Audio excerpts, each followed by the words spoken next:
The year was 1977. I was 12 when my family moved to Angola, Indiana.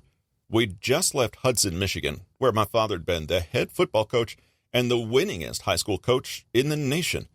What was about to transpire became the most defining moment in my formative, wired differently journey.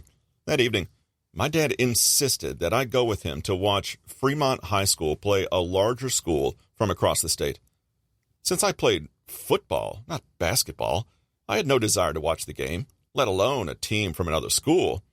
"Dad," I protested, "why do I need to go? I don't care about them or basketball." My dad replied, "Come on, Butch, I want you to see this. Get in the car, let's go." I had no real choice but to obey. He was, after all, my dad, and I respected him more than anyone. I first put on my Angola Hornets t-shirt as we drove across the snowy road toward the Fremont High gym. I couldn't help wondering what the big deal was. We arrived late, so the only place to sit was on a bleacher right along the court.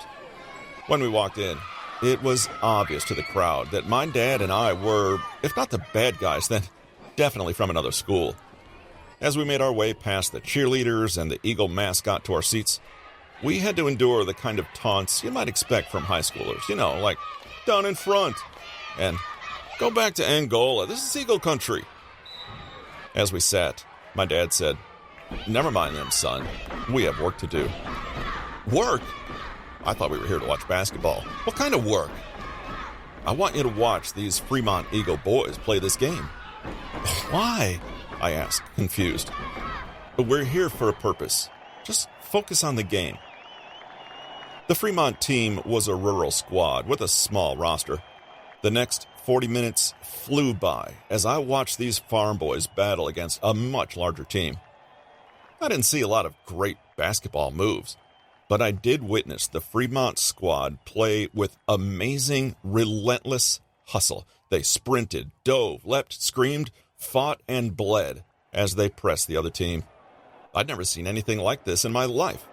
A heroic, spellbinding, remarkable display of determination, of going the distance efforts. They kept up to the very last second of the game. They'd played their guts out and practically collapsed with exhaustion when the final buzzer sounded just as they scored the winning point. On the drive home, my father looked at me. "So, son, why do you think I brought you here? What'd you learn?" It seemed like a trick question. My dad was known for his trick questions. "Dad, I'm not sure. I guess I learned how to play basketball, do whatever it takes to help my team, be relentless, not care what others think, but instead focus on the game, and never quit until the end, no matter what." My father pulled over to the side of the road. He put the car in park and calmly regarded me. "Not quite, son. It's not just about how I want you to play basketball or any other game." He paused a beat, then said, "It's how I want you to live your entire life." Tom Saylor. Look for the drift. Prepare for the drift again. Todd Saylor. The following happened on a March afternoon in 2015. I was at the wheel of my new BMW and stopped on the Cortez Bridge that connects Anna Marie Island to Manatee County, south of St. Petersburg, Florida. The center of the bridge, called a bascule, had been raised to allow large boats to pass underneath. I was the first car in line along the eastern side of the bridge, and when the bascule lowered flush into position, I began to cross. A similar line of cars headed our direction over the narrow bridge. Then, incredibly, a Lincoln Continental drifted from behind the others, veered into my lane, and accelerated. What was he doing? My brain immediately focused on my dilemma. I was helpless, trapped by a line of cars behind me, the guardrail to my right, and oncoming traffic on my left. Staring in wonder, I watched this guy as he gained speed toward me. In those short seconds, my mind fixed on the stark realization that there was nothing I could do to protect myself from this drifting car. I slowed gradually to prevent a pileup behind me, put my car in neutral, and braced for impact. The Lincoln didn't slow, as if the driver hadn't even seen me. When his car collided into my BMW head-on, the concussion slammed me against the seat harness. In the abrupt aftermath, there was a quiet, surreal moment, as if time seemed to have stood still. For my part, I was rattled and in sudden pain. My back and legs were strangely hurt. I gazed over the crumpled hood of my car at the smashed front end of the Lincoln. The driver, the only passenger, was slumped over the steering wheel. Gathering my thoughts, I climbed out of my BMW and made my way to the other car as it remained idling. Conflicting emotions churned through me: relief that I wasn't seriously injured, a humanitarian concern for the other driver, and bewilderment at this outrageous situation. I leaned through his open passenger window, not certain if I was going to give him first aid or confront him. A medicinal brewery smell poured from the Lincoln, and that explained it all. Then he jerked up, suddenly wide awake, glanced about at all the damage he'd caused, and scowled at me, asking, "Where the hell did you come from?" He then groped under his dashboard as if searching for a weapon. Looking him in the eye, I warned him, "Don't even think about it." Then he abruptly put his car into reverse, racing backwards like he was in the Dukes of Hazzard. I hopped back into my BMW, and, as wrecked as it was, I gave chase. When he cleared the bridge backwards, he tried to swerve into a 180, but careened against a guardrail and stalled out, teetering on the sidewalk and the ocean embankment. The Bradenton Beach Police arrived. I got arrested for causing the accident, but witnesses testified on my behalf, and I was released. The police detained the other guy and handed him over to the Manatee County Sheriff's Office. They arrested and charged him with DUI and other violations. Even though I wasn't at fault, I kept replaying the wreck in my head. When you've been in an accident like this, you have a hard time letting it go and can't help but contemplate over what you might have done differently to mitigate or prevent the accident. It was obvious that the other driver was under the influence, and I pondered that. His drinking problems were a symptom that something in his life was seriously out of whack. I'm positive that it wasn't in his career plans to become a reckless alcoholic and flush his money and reputation down a toilet. The problems that led to his drinking had caused him to drift away from his life's path and allowed his vehicle to drift into my life's path. Drift. My mind wrapped tight around that word. I was familiar with drift. It's that constant slide into the land of quo, that place of mediocrity and frustrated ambitions. And this particular drift had gone completely rogue. This made me think about why I was on the Cortez Bridge that particular afternoon. Just as that other driver was on the bridge because of his drift, I was there because of mine. For the last 5 years, I'd been working extra hard, trying to again realign my businesses. I was still dealing with the aftermath of a big downturn from the recession and had lost many clients. By putting in extra time and assuming more risks, I had managed to crawl back to higher ground. In the middle of that effort, I was trying to sell my company. On top of all that, I had to cover some difficult investments and business deals that had soured. If that wasn't enough bad news on my plate, a business associate had absconded with $250,000, and that brought its own set of expensive legal hassles and pain. Financially, I felt squeezed really hard. To recover from this mess, I was flying all over the country, working deals, putting in too much time in travel. I had few weekends off. It was a torrid pace, but I felt that I had no choice if I were to keep my business, lifestyle, and hope. What does this have to do with the drift or the car wreck? The reason had to do with my oldest daughters, Courtney and Kendra. Earlier, during one of my rare weekends home, my wife Tracy pulled me aside. "Todd, I need to talk to you. Courtney and Kendra have been telling me it's like they have two different dads. They feel forgotten because they haven't received the same attention you've given their youngest sister. You're one kind of dad to them and another kind of dad to Kara. Not only that, you've become distant to me as well. Tracy's remarks struck a nerve. I knew exactly what she was getting at, because I'd been there before. For the record, I don't believe I was a bad dad. What pained my oldest daughters was that what they weren't getting was me, meaning I wasn't making time for them. My wife certainly felt the same about our relationship. When the girls were young, there was a 5-year period when I had allowed myself to focus on my business at the expense of my family. At the time, I had rationalized the situation by telling myself what I was doing was on everyone's behalf. All this hard work represented my sacrifice, and my family would reap the material benefits. But my wife and kids didn't see it that way. What I was communicating was that the business was more important to me than they were. My actions strained my relationship with my wife and my relationships with Courtney and Kendra. When I got through those very trying years, I made it a point to turn my attention back to them. And for the distress that I've caused, I truly apologize. Now, here I was, returning to that same stagnant place in our relationships. How had this happened? I knew exactly how. Before the crash today, I'd been at the gym, and just before I was about to head home, I received a call from a client. He wanted to discuss some business. Even though I'd promised my daughters that I was heading straight home to spend time with them, I changed my plans because of the client. The sad part was, his request wasn't urgent. There was no reason I couldn't have told him that we'd meet tomorrow. But I was so focused on work that I'd brushed aside all other considerations, even time for my 2 oldest again. That realization curdled within me. I thought about all the family events I'd missed, plus the sports functions, the celebrations. Like it or not, I had been an absentee dad, and the emotional void was a symbolic message to my daughters. My thoughts circled back to the car wreck.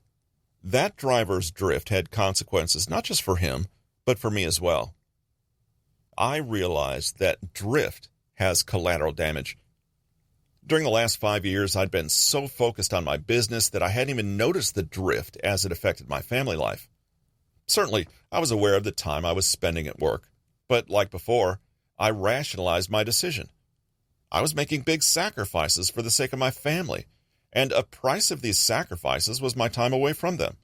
That was the nature of my work. After all, I was a busy entrepreneur at the helm of several operations, each worth millions of dollars. What other choice did I have? If I opted for a 9-to-5 job that would give me time at night and on the weekends, where would I be in 20 years? Living in a cramped house, pinching pennies, clipping coupons because money was tight. I'd seen too many guys who ended up in that difficult position.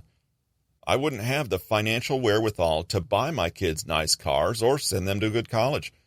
I wasn't putting in all this extra work just for me.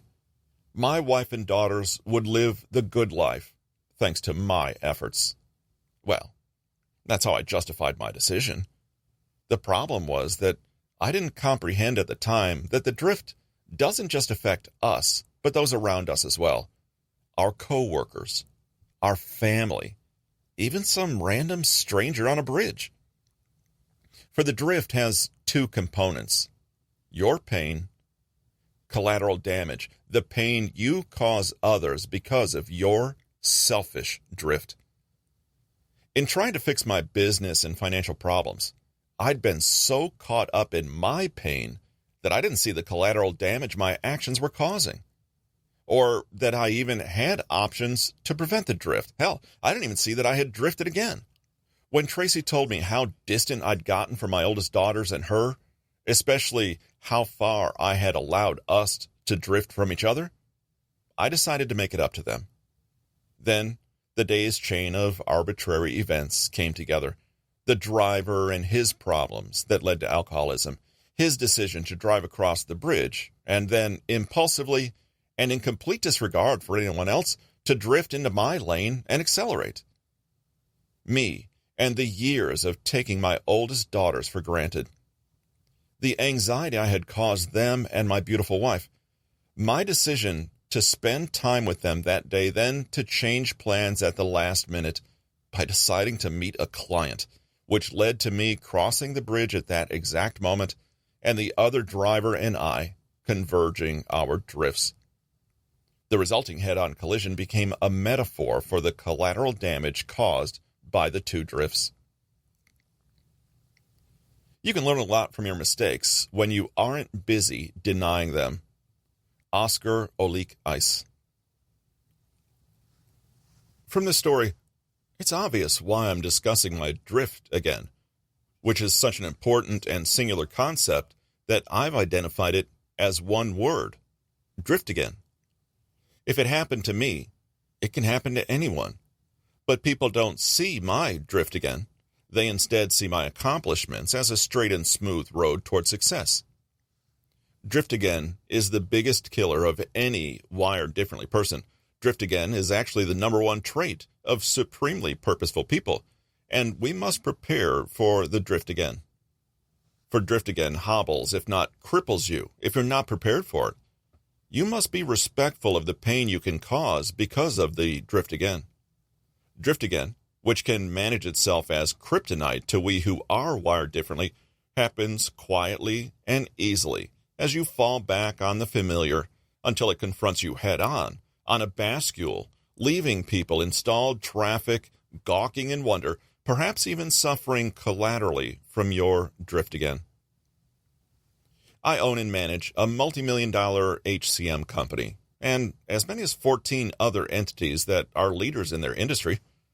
My financial and entrepreneurial success has allowed me countless opportunities to discuss spirituality and business through a multitude of venues: radio, social media, and as a public speaker, and most recently, my podcast on iTunes and Spotify called The Wired Differently Experience.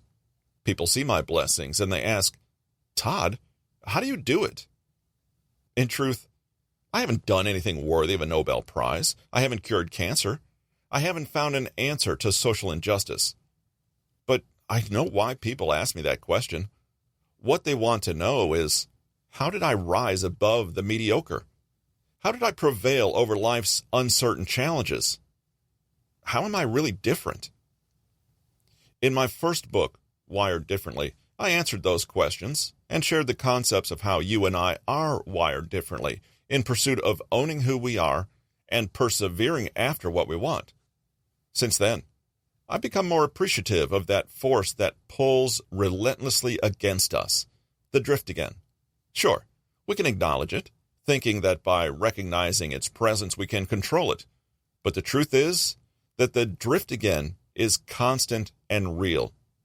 You alone are the enabler of the drift again by your quiet acquiescence of life's compromises, by harboring the hubris that you're always on the right path, that you've mastered what caused you to drift in the first place.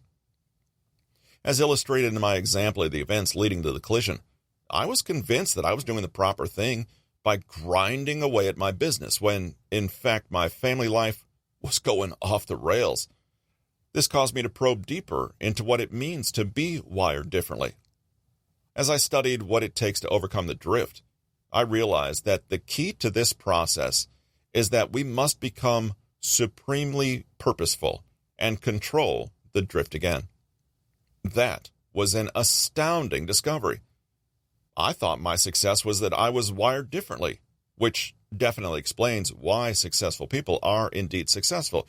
But there's another aspect beyond that, which is, how do successful people prevail? It's that they're supremely purposeful in their pursuit of life, its opportunities, its bounty. For you to understand what it takes to be supremely purposeful and to control the drift again, you must first know how to be wired differently, which means to understand its foundational concepts. Let's begin by discussing the drift. The constant shifting of our path away from where we should be going. This shift is the result of our compromises, both large and small, that delude us into thinking that these decisions are for our ultimate good. Then, we look up from what we're doing and we see that we're way off course and not at all heading in the direction of our goal. If the drift is taking you from your path, then where are you headed? The drift does indeed have a destination, which is the land of quo. My term for the status quo, but a bigger version of your surroundings and where you exist. Often, we exist as drones in this land of quo, where we accept the boundaries and limitations given to us. As a word of caution, the land of quo is no abstract concept. The land of quo has gravity. It pulls at you constantly, lulling you into complacency, deluding you with conceit and a false sense of comfort, and making you accept being average. Favor, any talent, a resource you might have developed, an experience that gave you a unique insight. Don't forget to count setbacks as favors, because they can motivate you with more determination than does success. Within this broader definition of favor, we have what I call a favor forward, a confronted weakness. You can never rise above the level of your greatest weakness, so why not make the recognition of your weakness a favor? Fulcrum, a principle, a fundamental requisite premise, the base or foundation on which you pivot or hoist and lever a favor upon. It's the foundation and tipping point of action. This leveraging of your favor is what turns inaction into action. For example, the mind is the fulcrum upon which you leverage your favor of work ethic. You concentrate actions to turn on that fulcrum of mind. Mind. Success is a condition, not a position. Being wired differently starts with the mind. The thought processes, your consciousness, your mind, controls how you perceive the world and respond. We can control our actions. Repeated actions build into habits and wire our brain to act accordingly. We do the reps to strengthen our habits, which rewire our minds to live wired differently. Distance. We're not separated by the efforts that we make, but by the distances we're willing to go. Distance is the measure of your commitment to reach your goal. Achieving our goals is more than effort. It's pushing that effort to new limits. When we set goals, we have to tell ourselves that we're ready to do everything possible to reach them. Remember, a fulcrum is what your favor pivots around. This leveraging of your favor is what turns inaction into action. In the case of distance, you leverage favor for gain, and this commitment is more than effort. Fight. 3 things in life you must do: breathe, eat, and fight. Life is struggle. You're either fighting against circumstances or against an opponent. It might be on an athletic field or in business. You're going to want something, or someone will be keeping it from you, or someone will try to take what you have, or you could be attacked. Whatever the case, no one else is going to engage in that fight for you. Execution. You can't execute a plan if you don't have one. Execution is putting into action your plan, which means you must have a plan. And a plan needs a goal, an end state, what you're working for and toward. But a plan, no matter how well crafted or thorough, will be no more than a collection of ideas without putting them into action, meaning execution. Edge. Your edge comes from the favor of being wired differently. An edge is what sets you apart. Suppose you're up against someone bigger. Your edge is that you'll work harder, become nimbler. What about against someone with deeper pockets? Then you'll work smarter. Attack. The way you train is the way you'll live. To attack is to exploit opportunities by claiming the initiative. Be courageous. Be daring. Make the decision and go. Execute your plan through the 3 A's: attitude, action, attack. Your sail. The message that is received is more important than your wisdom, efforts, or actions. It's not enough that you succeed.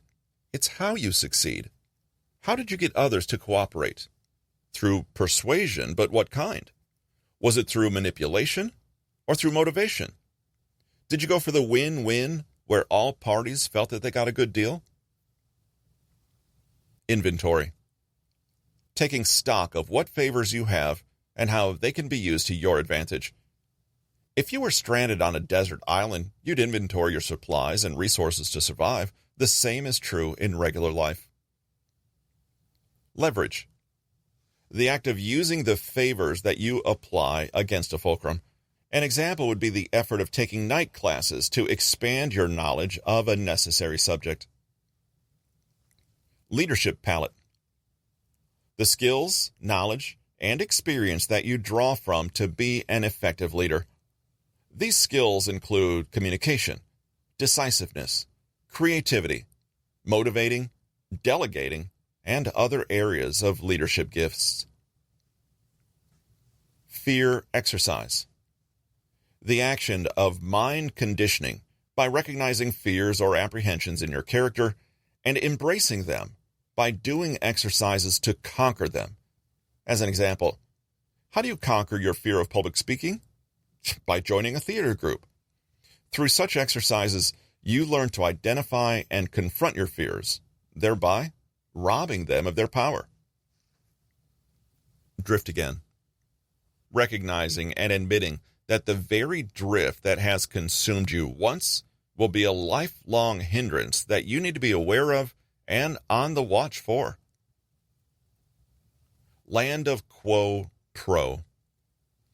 The most highly successful, sometimes even famous people who are stuck in success and wealth, remaining unhappy because of typecasting and are yet not willing to leave their pro land of quo. Attitudinal disorder. The propensity to react to crises with actionable, differently behavior. Neuroplasticity. The ability of your brain to change its neural structure in response to experience. Supremely purposeful. The crystal clear mindset that drives a ferocious focus on your precise objective or object. When you've recognized that you're wired differently, to leverage those favors, to fight the drift again, to stay out of the land of quo, to eliminate collateral damage, you must learn to be supremely purposeful. Remember, do you want to be average?